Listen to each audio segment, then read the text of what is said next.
く日がこんなけりゃいいと男やなら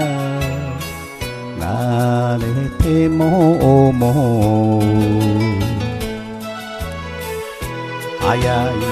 もんだね20歳を過ぎて今日はお前の花嫁姿送る言葉をないけれど風邪をひかずに他者で暮らせ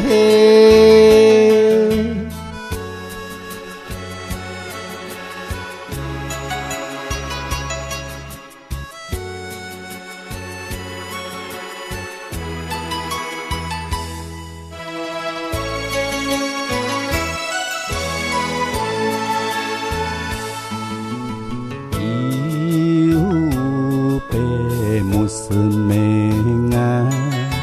作してくれた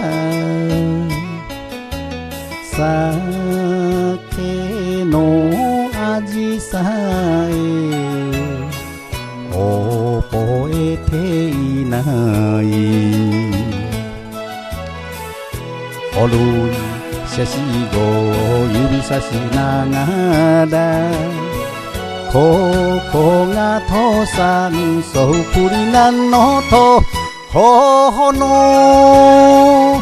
あたりを撫れながら涙ぐんでははしゃいでくれた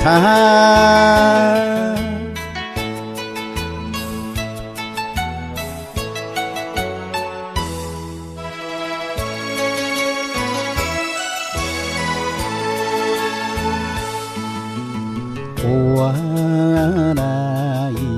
話ですがせるけれど口じゃ言えない苦労もあったよぺにいたらわがまま言わずかわいい言うこと言われてほしいいつも笑顔忘れずについてゆくんだ信じた人に